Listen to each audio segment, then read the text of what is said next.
lost in night, in the wood, shadows fight. Don't take gold, can't take flight. Power's gone, nothing's right. Cauldron cold, no more fire. Potions fail, dreams expire. Spirits whisper, call me liar. In the dark, lost desire. Purchase cry, echo loud. Through the fog, through the shroud. Mystic force, once so proud, now just whispers in the crowd.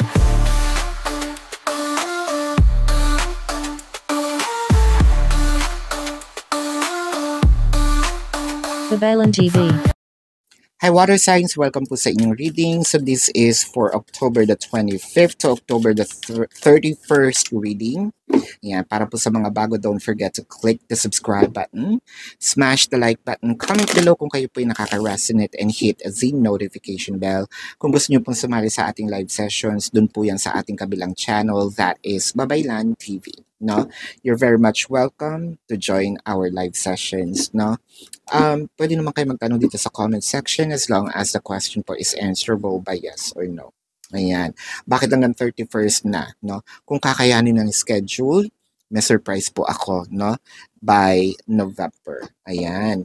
So, I want you to know that this is a general reading. You may resonate with the entire reading, or you may resonate with some bits and pieces of the reading. Take what's only yours. Simulan na natin, no? Water signs. Ang nakikita natin dito, bakit ganito? No? Well, siguro, because of the partners, no? Pwede nyo kasi itong i-switch. Pwedeng ikaw yung binabasahan ko, pwedeng yung person mo, no? What I am reading in here is the dynamic, kung ano yung nangyayari. Kasi lalo na kung earth signs, ang inyong reading, baka eto, no, ang karugtong nod. Kasi nakikita ko dito. Kaya ako na pa, bakit ganito yung reading? Kasi, damang-dama mo na itong taong to is para sa'yo. Period. No? Parang, nandito yung kantang Against All Odds. No? Baka, favorite nyo or kakarinig nyo lang kanina. No? One of these days, maririnig nyo yan. That's one of the synchronicities na pwedeng nyong itanong. Is this a sign? Pag hindi, huwag nyo namang yung tawag doon, sadyain, di ba? Yung random lang, no? You can check the signs, no? The synchronicities of the universe. So, kapag narinig ko to, this is it. Ito na yung taong to. And tignan nyo mamaya kung pasok ang kanyang zodiac sign. Ano? So, wow! With the Two of Pentacles, the Strength card, and the King of Swords.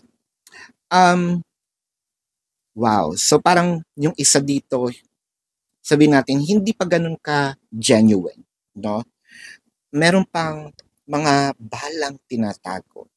Sabihin natin, I may be reciprocative, no, dito sa relationship na to, pero madami pa akong pasabog. Madami pa akong surprise na pwedeng ipakita. No? Kumbaga, what you're seeing is just the tip of the iceberg. Kung masaya ka na dyan, baka maloka ka sa akin, no? Kapag, baka maloka ka sa akin kapag binuhos ko talaga, no? Or inamin ko sa'yo kung ano yung totoo kong nararamdaman. Nandito na itong taong to dun sa part na hindi na ako makapagpigil, no? Hindi ko na rin mapigilan itong sarili ko. Parang eto na, aaminin ko na, no, I'm seeing proposal, marriage, no? Kasi matagal kinimkim to eh. Nandito tayo dun, probably yung taong reserved, kumbaga, no?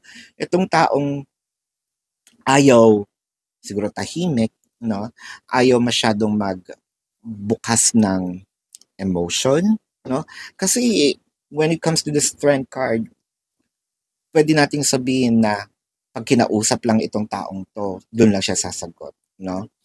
Ang hirap halukayin, no, ng kanyang ano iniisip, ano ba yung plano, ano yung susunod na gagawin, no? Itong taong to napaka mysterious, tahimik, napaka siguro din mahina ang boses, no? Parang AS, AMSR, yung mga ganitong nagkaganyan. Yung parang ganun ang mga boses nila. Ano ba yung ASMR? Bahala na kayo. Yun yata yung ASMR. So, ang sabi niya dito, kailangan ko ng magpakatotoo, kailangan ko ng aminin, kailangan ko ng, well, for a few numbers of you, this might also be for an LGBTQIA+, no? Kasi yung pag-amin, and with the rainbow in here, it doesn't matter kung anong flag ng rainbow pa yan, no? So, kung meron kang pink and baby powder pink and powder blue, or the rainbow per se, kung ano pa man yan, I think ilang flag na ba yan, it doesn't matter, no? Again, this is general, ha? Kunin nyo lang kung ano yung sa inyo. Kasi may nagtatanong, bakit sa LGBTQI? Hindi po lahat, no? Kaya nga sabi ko, pwede siya, no? Kasi nakikita ko yung mga sign. At tao din yung mga yan, no? They deserve to be loved and to offer a love, no? Huwag tayong judgmental, no? Kasi merong nag-comment sa akin, bakit sa sabi ko, pwede siya sa LGBTQIA+, no? Ayan, sana malinaw ha, huwag pong salo ng salo kapag hindi sa inyo nag-swap, kung hindi naman kayo part ng community, edi hindi, di ba? At saka hindi ko naman binanggit ang pangalan niyo. Pag binanggit ko yung pangalan niyo, ikaw yun, no? Katulad nito, I'm seeing apple, no? Walang apple dito ha. I'm seeing apple. It could be your favorite is Apple, your name is Apple, your nickname is Apple. Ayaw mo to nung una. Or parang ayaw ka nung una sa someone you rejected first, pero hindi eh. Kailangan mapasakin ka. So, I took the risk, no? Dilamon ko yung kahihiyan ko, no? Aanuhin ko ba naman to kahihiyan? Kung mapapasa akin ka naman din. No, kumbaga at the end of the day nasa akin ang huling halakhak, no? I'm seeing this kind of relationship, isang sa pinakamagandang halimbawa. Correct me if I'm wrong, kasi medyo ahead to sa akin. Ahead talaga to sa akin, hindi medyo, no? Baka sabihin niyo ganun katanda. Yung kay Annabelle Rama and Eddie Gutierrez, 'di ba? At first, hindi naman talaga, correct me if I'm wrong ha, yun yata yung naaalala ko dun sa kwento niya sa love story nila, no? But she keeps on persisting, and at the end of the day, nasa kanya, di ba?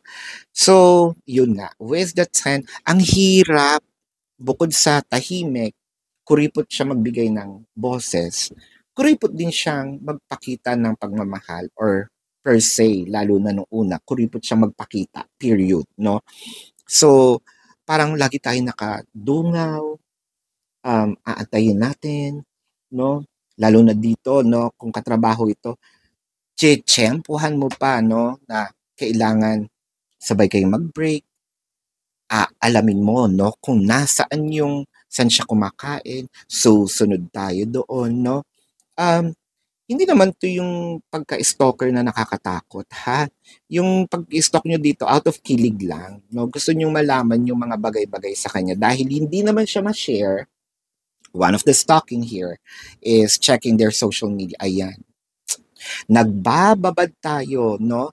Ultimo yung mga mali, hindi pa man siya nagkikwento, ang dami mo nang alam, no? So mamaru tayo, no? Ang dami-dami na nating alam sa kanya. Hindi niya pa kinikwento, alam yung paborito niyang pagkain, paborito niyang kulay, no? Kulang na lang yata, ayan, nakita mo na rin yung kanyang mga kapatid, kamag-anak, no? Meron ka ng idea somehow kung anong background niya, no? Edge mo yun. Siya, parang at first, parang kang wallflower, no? Wala naman siyang care sa'yo. So, nung una. So, ayun nga yung nakikita ko, di ba? With the magician, ginusto, kapag may paraan, kapag may dahilan, may paraan. Kung may dahilan, may paraan. Ayun nga. So, ang dahilan mo dito is dahil mahal kita, dahil gusto kita. Gagawa ko ng paraan. So, as above, so does below. So, kung ano yung nangyayari sa taas, yun din yung nangyayari sa baba. LGBTQIA, ayan na, no? Kung ano nangyayari sa taas, yun nangyayari sa baba. Bahala kayong mag-isip doon. Ayan, where's the Queen of Cups? Aminin na natin, somehow tayo ang nag-initiate, no, ng move. Tayo nagpakita ng, ano ba pinakita mo? Ng interest, no? Kung ano-ano yung mga pinapakita mo, ha? Yung interest, ayan. With, the 3 of coins. For a few numbers of you, parang nakasama niyo pa to sa team building, no? Or sumabit kayo. Or sumabit siya. Again, you can search the energies. Na-surprise ka, maso-surprise ka. Bakit nandito ka? Or party, it might not be a team, it's an event, no? Na, bakit nandito ka? Oh, shit. Or, ina-expect mo rin, no? Kaya, preparado tayo, no? Nandiyan yung, dati naman hindi ka naman ganyan pumapasok, no? Dati naman hindi ka naman nakadungaw dyan sa bintana na yan pag ganitong oras ngayon. Consistent. Ayan, wisdom moon card. Ay, ito na yung tinatanong mo. So, ang dami mong tanong. Ang dami mong iniisip. Meron kaya siyang nararamdaman sa akin? Meron kaya siyang, kahit paano importante din kaya ako sa kanya? Or, napapansin niya kaya, no? Na meron akong nararamdaman para sa kanya. With the Ace of Swords, bonggang-bongga. Kayo na, magiging kayo na. So, feed your delulu, ha? Yung mga delulu dyan, ayan na. No? Just kidding, no? Hindi ko to sinasabi because yun yung gusto mong marinig, no? Alam nyo naman ako, di ba? Kung ano yung sinabi ng card, yun lang tayo. Minsan hindi maganda talaga ang reading, no? Pero this one, claim it. Claim it. Dahil, no? Ayan, kumulot na siya ng kumalot sa kabaklaan natin, no? Ayan. Ang nakikita ko dito, kung kapag may tiyaga, may nilaga. Agoy! Masabaw-sabaw ito. So, congratulations, no? Tignan natin ang zodiac sign ng inyong person. This could be their sun sign or a placement in their chart, no? Capricorn, Libra, Leo, Pisces, Cancer, Aquarius, Sagittarius. Nandito ba? Let me know sa comment section. Again, para po sa mga bago, don't forget to click the subscribe button, smash the like button, comment below kung kayo nakaka-resonate, and hit the notification bell. Kung gusto niyo pong sumali sa ating live sessions, dun po yan sa ating kabilang channel, that is Babaylan TV. No? Yan po ang ating unang channel catered for our international audience. No? So, you're very much welcome to join the session. Ayan. Pwede naman kayo magtanong dito sa comment section, no? As long as the question po is answerable by yes or no. Kung hindi po kayo papatulugin ng yes or no, sa baba po nito, ng video na ito, nandun po yung link, nasa description box, nandun po yung link ng aking website. Oops! No? Pero, antayin nyo po muna tong information, no? Sa baba po ng question form, nandun po yung name, number, and QR code, no? And yung price, how much per question. Ayan. Kung hindi kayo marunong gumamit ng QR code, makikita nyo din yung number, hanapin nyo na lang. Ayan. So, nandun po lahat ng info. I also created a 4 questions plus 1, so take advantage of it. And if you want to book a private reading, nandun din po siya, no, sa ating description box. So, this is your reading. Love and light. Namaste. See you po sa susunod na reading. Goodbye.